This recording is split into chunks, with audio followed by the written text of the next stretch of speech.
Hey everybody, welcome back to my channel. My name is Stephanie Bree, and today I'm talking about arcade memories. So, arcades are kind of interesting in that they were the biggest thing in the world until they weren't. And then they kind of, sort of made a comeback. And I say kind of, sort of, because while they are popular enough today to say that they still exist and they didn't die out entirely, I'm here to tell you they are not as popular as they were at the height of their popularity. So get that out of your head. So when people say, oh yeah, arcades died, they did. They're, compared to where they were at the height of their popularity, they're, for all intents and purposes, dead. And I say that because I'm going to use Twin Falls as an example, because that's where I live. When I was a kid, there was an arcade in the mall. There were arcade machines in the lobby of Kmart. There were arcade machines in the lobby of Albertsons. There was a game room at the bowling alley. There were arcade machines in every one of the bars. There were arcade machines in the lobby of Smith's. I remember Smith's, a grocery store, had arcade machines. Fred Meyer had a game room. Both movie theaters. We had two movie theaters back then. Well, we had two movie theaters and two drive-ins back then. Both movie theaters had a game room back then. Everywhere you went, there were game rooms. And there were laundromats had arcade machines in them. You know? Everywhere you went was arcade machines. You couldn't get away from them. The fucking YMCA had a game room. Now, today, that's all gone. All of it. There's one game room left in Twin Falls. One. And it's in the mall. How it survives, I don't even know. Because I look at the games and I don't see anything at all worth a shit. You know. But, well, I shouldn't say that. I haven't really spent a lot of time in there. So I'll backpedal on that. But it isn't the same as it was back then. Back then, arcade machines were fucking everywhere. I'll give you a second scenario. I lived in Miltonvale, Kansas. Small town in the middle of nowhere. Try to find it on a map. Good luck. Less than 500 people when I lived there. Half that population today. 500 people in town. One grocery store. One gas station. One bar. The gas station had an arcade machine. The grocery store had an arcade machine. The bar had a bunch of arcade machines. The restaurant had arcade machines. The cafe had arcade machines. And yes, we had a standalone, separate arcade that was full of arcade machines. In a town of only 500 people, in the middle of nothing, Kansas, where there are no jobs, arcade machines were that prevalent. So when I say arcade machines were everywhere, they were fucking everywhere. The truck stop had arcade machines. The gas stations had arcade machines. They were fucking everywhere. We do not have that today. You're lucky if the mall has a game room. You're lucky if your city is big enough to have a barcade. You're lucky if you have a multi-entertainment facility with a movie theater and a bowling alley, etc., that includes an arcade. And you're even luckier if you have a Chuck E. Cheese or, what's the other one? I can't even remember it off the top of my head. If you have a pizza place with arcade machines. I mean, for fuck's sake, I remember going to this yogurt shop in the shopping plaza that had an arcade room in the back, a game room in the back. Pizza places had game rooms in the back. Everywhere. I mean, you couldn't get away from them. You could not. Pizza Hut had arcade machines. The Pizza Hut here in Twin Falls had arcade machines in the lobby. They don't anymore. Not at all. Heck, they don't even have a lobby anymore. They're just a fucking delivery place. So, even that's changed. So, when people like me say arcades have died, they have. They're dead. There are a handful of specialty shops that have arcades. But it's not like it was. It's not big business like it was back in the 80s and into the early 90s. Back then, you also had something different. Arcades were, by and large, the gaming industry. So when a video game was made by Capcom or Sega or Konami or Nintendo or whoever was making video games, Atari or whatever. It was an arcade machine first, and then it got ported to computers and consoles and handhelds, etc., etc. We don't have that anymore. Grand Theft Auto doesn't come out on an arcade machine and then get ported to everything else. It doesn't. They have, to my knowledge, have never made a Grand Theft Auto arcade machine. But back in 1986, a game did not get made if it wasn't first released in arcades. By and large, don't at me with the exceptions. Obviously, there were exceptions. But by and large, the big hits, the ones people remember, the games we played, started in the arcades. Because that's how it was. The Sega Saturn lived and died by its arcade ports. The Sega Dreamcast is widely regarded as the best arcade home console of its generation. Because that's all it had. It was literally just arcade game after arcade game after arcade game. Yeah, if you're a fan of arcade games, the Saturn, the Dreamcast, those are A-plus consoles. But by the time those consoles came out, the broader gaming market had moved on. And then that wasn't a selling point anymore. People bought, asked for Christmas, stood in line, paid money for a Sega 32X in 1994 just to play Mortal Kombat 2. Because the Genesis port didn't cut the mustard. And the Super Nintendo port had that piece of shit controller that sucked. So, the closest we could get to playing the arcade at home was the 32X. And spoilers, that wasn't enough. Go look up at the sales numbers of the 32X. That wasn't enough. The other big hits on the 32X, Virtua Racing, Virtua Fighter, those were arcade games. They were. Super Mario Brothers, the game of games, the game that sold the NES, that made the NES ubiquitous with the word video game. Nintendo became synonymous with video game in the 80s. The video game that revived the video game industry and put us on the path we are on today was an arcade game first. Video game Tetris, you know Tetris. You know the story of Tetris. Tetris was an arcade game before it was a computer game, before it was a Game Boy game. Yes, it was an arcade machine first. All the games that you play, Donkey Kong, arcade first. Pac-Man, arcade first. Mortal Kombat, Street Fighter. Fucking, Contra, obviously. Yeah, people forget Contra was an arcade game. Ninja Turtles was an arcade game. Fucking everything was everything came to arcades first and then got ported to home consoles. The concept of creating a game for home consoles or home computers, while it did exist in the 80s, obviously, it was not the norm. It was kind of, and even the games that did exist were by and large copycats of arcade games. They were still arcade games, they just weren't put on an arcade board and sold at arcades made available to the public. It was an arcade game stuck on a cartridge that you played at home on your home console, but it was still, gameplay-wise, more or less, an arcade game. So back in the 80s, when people say arcades were ubiquitous, they were fucking ubiquitous. And I'm not making this up. They were fucking everywhere. Literally every store you walked into, every restaurant you walked into, everyone, every grocery store you went to, every department store you went to had arcades. Your laundromat had arcades. They were everywhere. The swimming pool had an arcade machine in the lobby, for fuck's sake. They were everywhere.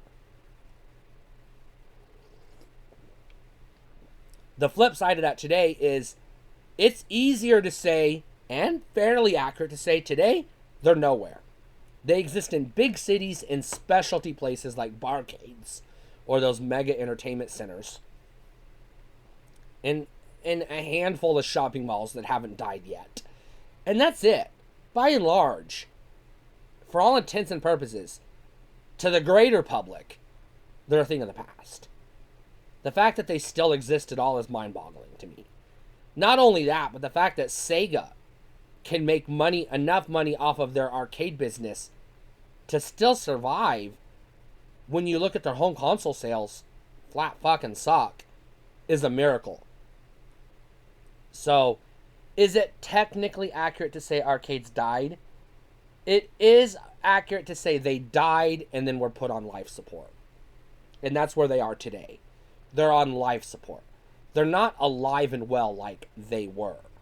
You know, if they were today what they were in yesteryear, you would have a Grand Theft Auto arcade machine. You'd have 6 Grand Theft Auto arcade machines. You'd have Final Fantasy arcade machines. You'd have fucking Call of Duty arcade machines. You'd have Halo arcade machines, etc. We don't have that. And the reason we don't have that is because there's been a shift in the industry. So let's talk about my personal memories, arcade memories, because I want to get into my personal memories. My earliest memory of playing a video game of any kind was obviously in an arcade. I was pre-kindergarten. I know that. So I'm going to say 4 or 5. Because I went into kindergarten at 6 years old because of wonky reasons I can't get into. So I was either 4 or 5. Now, my memories get fuzzy earlier than 5. I have a handful of confirmed memories that I've shared with my mom that she can confirm are true memories from the time I was 5. Before that, it gets fuzzy. So I'm going to say 5. I was probably 5 years old. My dad took me to a bar because this was a small town in the middle of nowhere, Kansas, and the bar was also the only restaurant in town. And they had arcade machines. They had a cocktail machine that my dad set me down at with a tall glass of mug root beer. And it was Miss Pac-Man. And I remember him giving me a quarter and I playing the Miss Pac-Man machine. This was my earliest experience in an arcade. Now, when I was a kid, I'm talking preteen and younger. When I was a kid, I was obsessed with arcades. I would walk up to phone booths and put my hand in the quarter dispenser to see if there was a quarter in there. I would stick my finger in every coin return of every machine that if it was at the laundromat, if it was a fucking washer or dryer, I stuck my finger in the coin return. If it was a fucking, tampon dispenser, I stuck my finger in the coin return. I was sticking my finger in every coin return I could just to get one more quarter, to play one more round of Pac-Man, or one more round of Super Mario Brothers, which I did play in the arcade, or one more round of Tetris, which I did play in the arcade. Yes, my first experience playing Tetris was at an arcade, not on a Game Boy.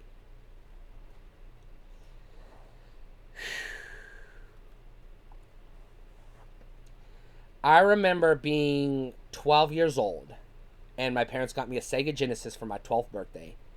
And I remember going to the arcade to play Mortal Kombat, and my mom getting mad at me for playing it in the arcade when I had it at home on the Sega Genesis. I remember that. My mom telling me, you have it at home, play it at home. And I remember saying, but it's not the same. And then she got mad at me, why did I buy you the damn game for the Genesis if you're not going to play it? And I had to explain to her, I do play the Genesis game, but sometimes I want the real game, because then I would tell her the differences. And then she would be like, whatever, it's a game is a game. She never understood it.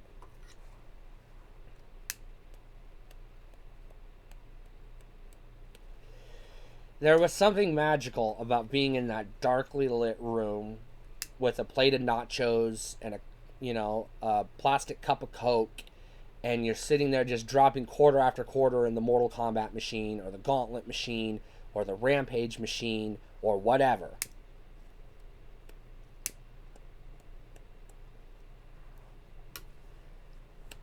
I'm old enough.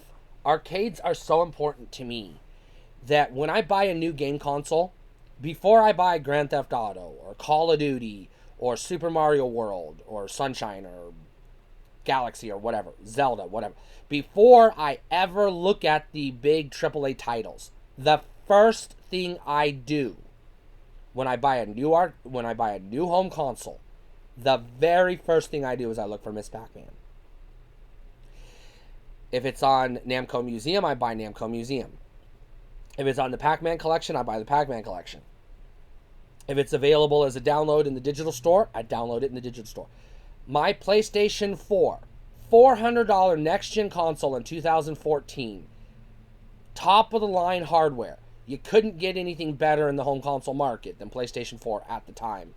And the first thing I did was downloaded Miss Pac-Man.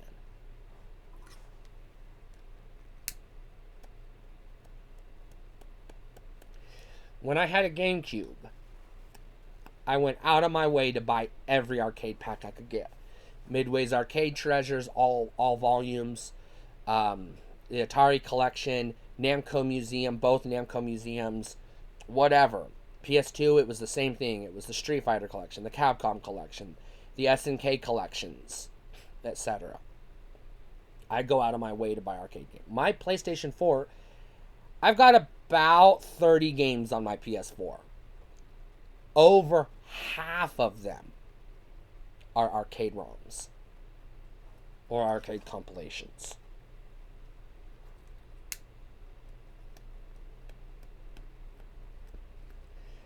If I booted up my Steam library right now, half of my Steam library are arcade games.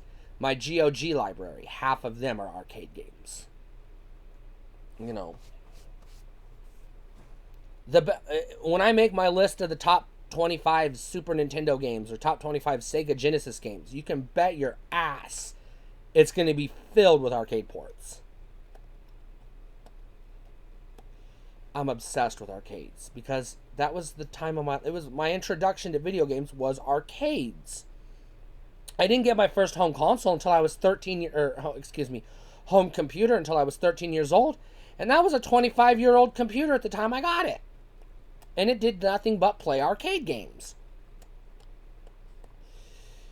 Old arcade games like Centipede and Asteroids and Defender and, Missile Command and stuff like that. It was a Atari 800 XL. That was my first home computer. In 1996. Yeah, I know, we were poor. And that wasn't a toy that my dad bought me. That wasn't a novelty. That was our family computer. Our family computer in 1996 was an Atari 800 XL from 1978. Because that's all we could fucking afford.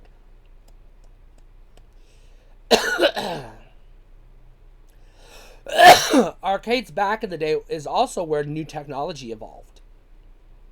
You're familiar with virtual reality? Long before there was PSVR. Long before there was the failure of the Virtual Boy. Long before there was Sega and Atari fighting over who was going to get virtual reality on the Jaguar and Sega CD respectively, which never happened. There were arcade machines with virtual reality. Even before the Oculus. Our virtual reality originated in arcades. 3D gaming originated in arcades.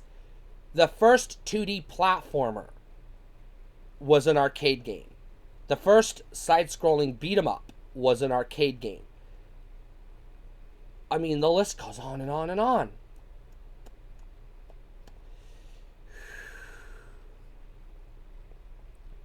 Now, arcade games, by and large, have been supplanted by mobile games because they provide the same fix.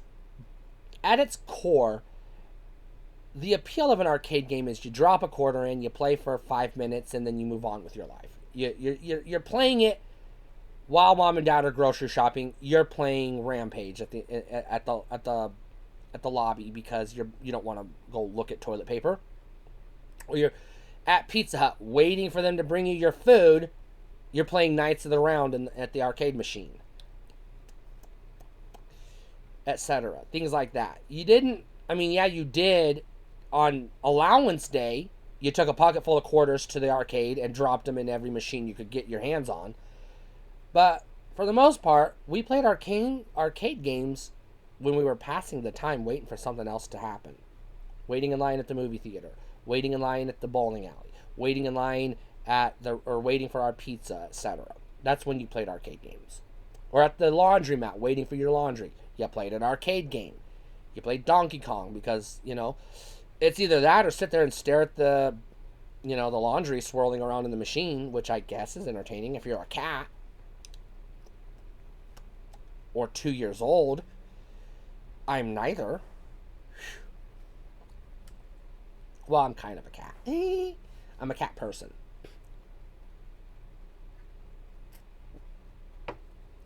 So arcades were fucking everywhere. I would dig in the couch cushions for quarters. I would walk around on the street just ruffling in the dirt on the sidewalk looking for a quarter. Desperate to get one more play of one more. I didn't care what game it was. Give me a quarter, I'm dropping it in the first machine I can get my hands on. I went to the fair. They had a tent set up at the fair. The county fair had a tent set up with arcades in it. The county fair. You don't go to the fair to play Mortal Kombat. You go to the fair to look at the cows and eat a corn dog and ride the Ferris wheel. Not me. I went to the fair to play Mortal Kombat because that's what I wanted to do with my time. This was a different time than it is today. Today, when you're standing in line or waiting for your pizza, you're on the bus or whatever, you're not... Well, you couldn't play an arcade game on the bus, but that's okay, fine. But whatever, when you were waiting in line for whatever it was, today, you just pop out your phone and you play some Candy Crush. That's what you do today. Or Angry Birds or whatever the mobile game of the flavor is. I don't know. I don't play mobile games. Well, I do have mobile games on my phone, but spoilers, they're all arcade games. I got Miss Pac-Man on my phone, and I'll play Miss Pac-Man. Yeah. I got Galaga on my phone. I'll play Galaga. I ain't playing Pokemon Go. I'm not playing Mario Give Me a Fucking Break. I'm playing fucking Galaga, Miss Pac-Man, fucking Tetris. I'm playing fucking arcade games. Because to me, that's what I grew up with. That's what I remember. That's why to this day, I buy the new Street Fighter, the new Mortal Kombat that comes out. Because I have memories of playing those games at the arcade and the machines. That's where my childhood lies. So to me, I equate arcades with video games. Now, kids today probably don't, because kids today either don't know what an arcade is, because they've never been in one, because they can't find one, because they're not old enough to go to the barcade, or, they would have had a birthday party at Chuck E. Cheese, but oops, there's no more Chuck E. Cheese. So, I mean, what is there? What's the other one? Dave and Buster's, I guess. That one's for adults, for the most part. So, yeah, where's a kid today? Where's a 6-year-old going to find a Minecraft arcade machine? They're not. By and large, for the most part. You have to look for arcades. You have to go out of your way and hunt for them. You couldn't get away from them back in the day. They were in your face everywhere. Blasting their little put quarters in me message.